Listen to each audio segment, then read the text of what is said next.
Assalamualaikum warahmatullahi wabarakatuh. VTuber yang baik hati dan budiman dimanapun anda berada, semoga kalian semua dalam keadaan sehat walafiat dan dimurahkan rezeki, dan juga selalu dalam keadaan tercukupi ya. Ya VTuber, saya teringat satu kisah. Ini akhirnya nanti kita akan hubungkan dengan VTube yang on ya, yang akan nanti on. Jadi saya teringat satu kisah. Ada kisah seorang kiai besar, yaitu namanya Barsiso. Barsiso ini seorang ulama besar di zamannya, sehingga begitu dekatnya dengan Allah Subhanahu wa taala.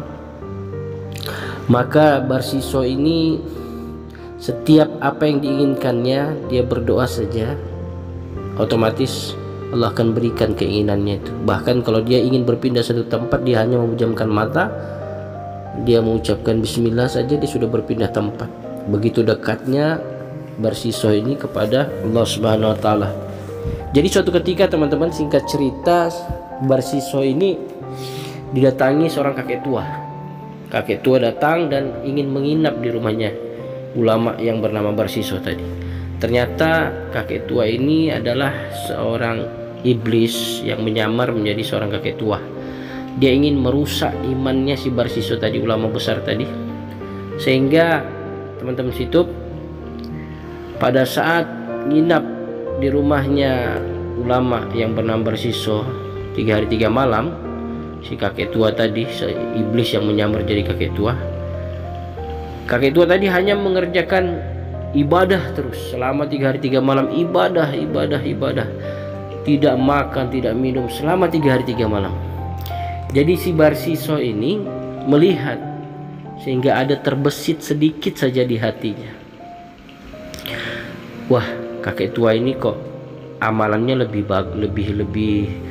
lebih kuat dari saya. Saya saja ibadah juga, tapi saya makan, saya harus ke tandas atau ke kamar kecil, saya harus istirahat tidur. Tapi kakek tua ini umur sudah tua, tapi selama 3 hari 3 malam nginap di tempat saya, kerjanya hanya ibadah saja. Wah, ternyata ada yang lebih dari saya. Terbesit sedikit saja, ada yang lebih dari dia.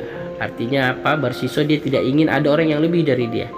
Timbul kesombongannya, masa saya nggak bisa seperti dia, saya harus bisa. Timbul ada sedikit kesombongan saja. Dia tidak mau kalau ada orang yang lebih daripada dia.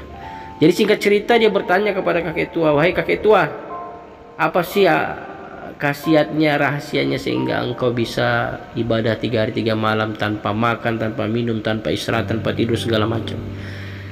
Jadi si kakek tua tadi mengatakan, mudah saja.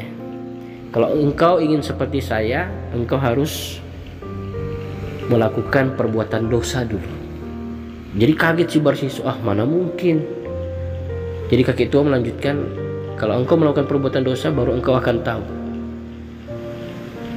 Masa seperti itu kakek tua, kata si ulama tadi Barsiso. Tetapi dia ingin lebih dari si kakek tua tadi.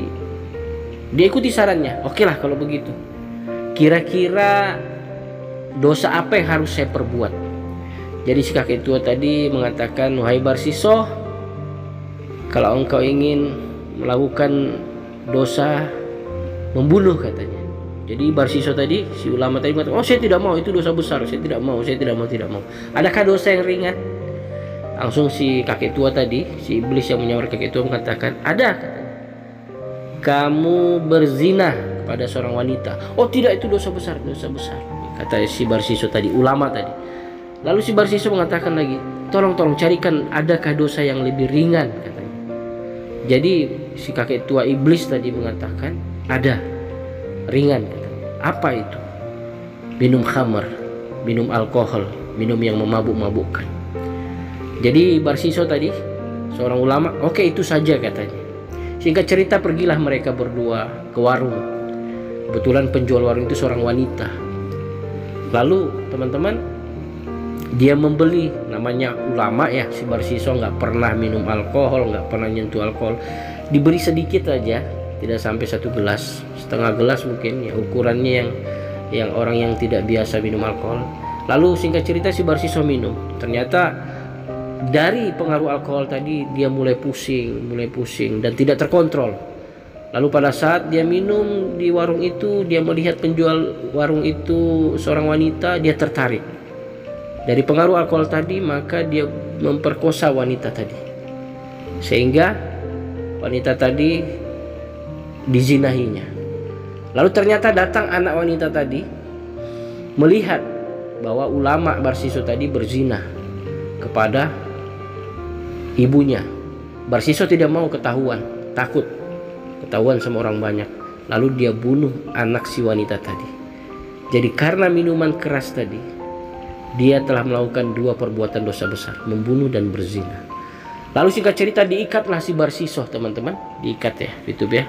Ini panjang nih ceritanya, tapi kita ringkas-ringkas saja. Diikat di tiang oleh masyarakat pada saat itu. Lalu diikat sehari semalam, lewatlah si kakek tua, si iblis tua tadi, lewat di depan Barsiso. Lalu Barsiso melihatnya, "Kakek tua, tolong saya. Kamu yang buat saya seperti ini. Tolong bukakan tangan ikatan saya." Diikat di tiang. Lalu si kakek tua tadi, si iblis mengatakan, "Barsiso, saya akan menolong kamu, tapi kamu harus sujud kepada saya. Harus tunduk kepada saya." Lalu Barsiso sudah tidak ada kemampuan, ilmunya sudah hilang karena melakukan perbuatan dosa, amalannya juga sudah melemah.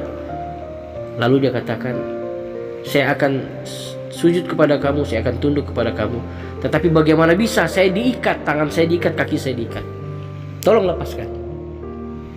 Lalu si iblis tadi yang menyamar jadi kakek tua mengatakan, "Barsiso, kamu tidak perlu bersujud di depanku.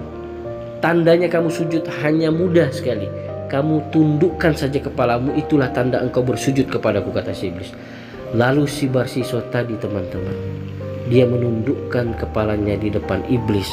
Dan pada saat itu nyawanya dicabut oleh malaikat Israel dan dia meninggal mati dalam keadaan kufur kepada Allah Subhanahu wa taala. Nah, teman-teman, apa hubungannya dengan Fitup? Kenapa dia bisa seperti itu padahal ulama besar? Karena apa? Cuma ada kesombongan sedikit saja di hatinya, dia merasakan dia lebih baik daripada orang lain. Sehingga Allah berikan dia hukuman meninggal dalam keadaan kufur. Jadi teman-teman, dengan adanya Fitup ini, nanti Fitup on, saya harap kita semua jangan sampai ada kesombongan dalam hati kita. Ini loh Fitup ini, jangan sampai seperti itu. Kita harus tetap tawadhu, kita harus tetap bersyukur, kita harus tetap betul-betul yakinnya tetap kepada Allah Subhanahu wa taala. Jangan yakin kepada kebendaan-kebendaan, jangan yakin dengan Fitup. Fitup cuma asbab saja bagaimana kita bisa menyempurnakan amalan-amalan kita. Jadi seperti itu, teman-teman.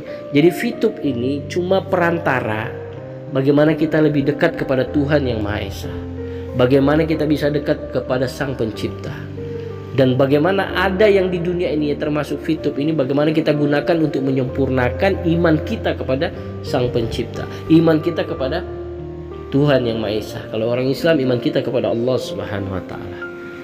Jadi kesombongan kecil bisa menyebabkan orang meninggal dalam keadaan kufur pada Allah Subhanahu wa taala. Karena kesombongan ini dikatakan dalam hadis, orang yang sombong jangankan masuk surga, cium bau surga saja diharamkan, apalagi masuk surga. Oke teman-teman, sedikit pencerahan dari saya, dakwah sedikit, semoga semuanya bermanfaat, terutama buat saya pribadi. Dan ini untuk saya pribadi karena yang paling dekat dengan mulut saya adalah telinga saya, yang paling dekat hati saya dengan mulut saya adalah hati saya, yang terdekat dengan pikiran yang paling terdekat adalah pikiran saya dengan mulut saya. Itu saja, semoga bermanfaat. Assalamualaikum warahmatullahi wabarakatuh.